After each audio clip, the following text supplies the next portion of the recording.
আসসালামু আলাইকুম। আপনারা যারা নতুন আছেন তাদের জন্য আমার আজকের ভিডিওতে আমি দেখাবো কিভাবে এই গ্লাসটা আপনি খুলবেন, এটা কিভাবে লক দিবেন। ঠিক আছে, এই গ্লাসও কিন্তু লক দেওয়া যায়। তারপর হলো তেল থেকে কিভাবে গ্যাসে নেবেন, গ্যাস থেকে কিভাবে তেলে নেবেন, এবং তেলে আছে না গ্যাসে আছে এটা কিভাবে বুঝবেন। ঠিক আছে, এগুলা কিন্তু অনেক সময় নতুন অবস্থায় অনেক জটিল হয়ে যায়। তো আজকে যদি আপনারা আমার এই ভিডিওটা দেখেন তাহলে আমি আশা করব যে আপনাদের এই সমস্যাটা আর হবে না। হ্যাঁ, খুব দ্রুতই আপনারা শিখতে পারবেন। চলেন দেখাই। এই যে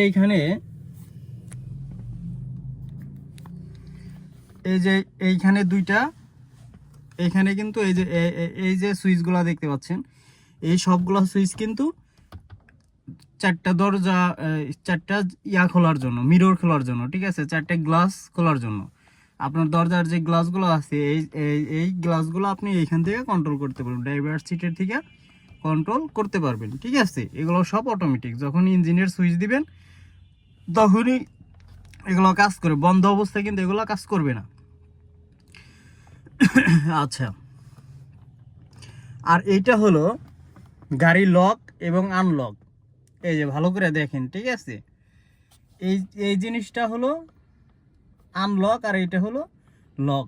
এটা যখন ডানে দেবেন তখন গাড়ি লক হয়ে যাবে। ঠিক আছে, পুরো সব অল দরজা লক হয়ে যাবে। আর এটা যখন দেবেন আনলক হবে। আর ঠিক তার উপরে এটাই হলো গ্লাস। এইটা যখন চাপ দিবেন তখন আর কোনো গ্লাস নামবে না। ঠিক আছে, তখন গ্লাসগুলো লক হয়ে যাবে। তো আপনারা এটা দেখতে পারলেন। আর এই যে এটা দেখতেছেন, এই সুইচটা হলো আপনার লুকিং গ্লাস। ঠিক আছে, যখন ইঞ্জিন সুইচ দিবেন দেওয়ার পরে এটা চাপ দিলে লুকিং গ্লাস কাজ করবে। আর লুকিং গ্লাসের যেটা আপনার কোন লুকিং গ্লাসটার কাজ করবেন, ঠিক কোন লুকিং গ্লাসটার কাজ করবেন, বামের না ডানের, এইটা বোঝার জন্য রাইট হ্যান্ড সাইড, আর মানে রাইট হ্যান্ড সাইড অর্থাৎ ডান দিকে, আর এল মানে হলো লেফট হ্যান্ড সাইড বাঁ দিকে। আপনি যখন এটা ডানে দিবেন, ডানে দেওয়ার পরে এই যে আমি এক সুইচ একটা দিয়ে নিলাম। এখন এই যে এই সুইচটা চাপ দেব, দেখবেন লুকিং গ্লাস খুলে যাবে। এই যে দেখছেন লুকিং গ্লাস খুলে গেল। হ্যাঁ, ঠিক আছে। আবার এই যে দেখেন, এই যে সুইচটা আমি বন্ধ করব, চাপ দেব, ঠিক লুকিং গ্লাস বন্ধ হয়ে যাবে।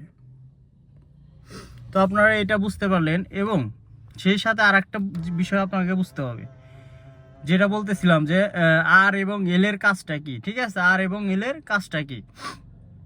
এই যে আর এ চাপ দিলাম।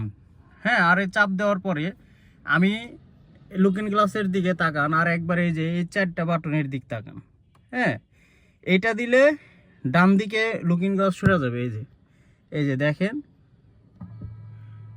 লুকিং গ্লাস কিন্তু ডান দিকে আস্তে আস্তে সরে যাচ্ছে, গেছে। আচ্ছা, আবার যখন আমি বাঁ দিকে দেব, হ্যাঁ বাঁ দিকে দেব, দেখেন লুকিং গ্লাস আস্তে আস্তে আস্তে আস্তে আমার কন্ট্রোলে চলে আসছে। ঠিক আছে, আর এই নিচের দিকে দিলে লুকিং গ্লাস নিচের দিকে ডাউন হবে, উপরের দিকে দিলে লুকিং গ্লাস উপরের দিকে যাবে। তো আশা করি আপনাদেরকে আমি লুকিং গ্লাসের বিষয়টা বুঝিয়ে দিতে পারলাম বা বুঝাইতে সক্ষম হয়েছি। এখন চলুন দেখি কিভাবে আপনি আপনার গাড়ির তেল এবং গ্যাসে দিবেন, আর এটা কিভাবে বুঝবেন কখন তেলে আছে আর কখন গ্যাসে আছে। এটাও তো আপনাকে বুঝতে হবে, তাই না?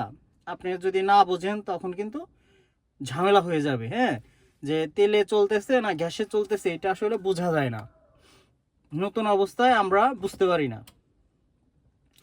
আর এটা বোঝার জন্য আপনার এই যে ইঞ্জিন সুইচ দিলাম, দেওয়ার পরে এখন কিন্তু গাড়ি তেলে আছে, অর্থাৎ গাড়ি কিন্তু তেলে স্টার্ট হবে। হ্যাঁ, তেলে স্টার্ট হবে।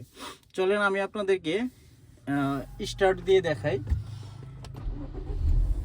এই যে গাড়ি স্টার্ট দিছি, ঠিক আছে, এখনো কিন্তু গ্যাসে যায় নাই, গ্যাসে কিন্তু লাফাইতেছে। হ্যাঁ, দাপ পাড়তেছে যে গ্যাসে এখনো যায় নাই আমার গাড়ি।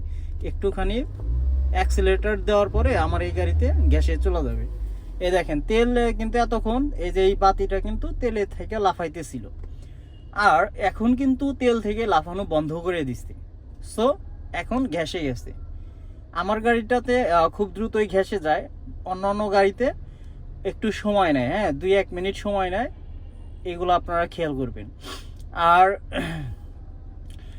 আর যেটা ম্যানুয়ালি দিতে পারবেন, হ্যাঁ ম্যানুয়ালি যখন দিবেন, এই যে আমি এই তেল কিন্তু সাদা, ঠিক আছে, এখানে কিন্তু কোনো কিছু নাই, দেখা যাচ্ছে না।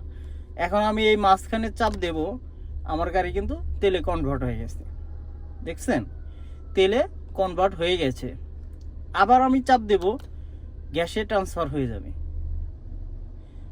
দেখছেন, খুব কিন্তু ইজি, অনেক সহজ, ঠিক আছে। কিন্তু না, যদি আপনি না বুঝতে পারেন তখন কিন্তু অনেক কঠিন হয়ে যায়, জটিল হয়ে যায়। তো আমরা আর কথা না বাড়াই, আজকের ভিডিও এতটুকুই থাক। আল্লাহ হাফিজ। আর আরও অন্য কোনো কিছু জানার প্রয়োজন থাকলে আমাকে কমেন্টস করে জানাবেন।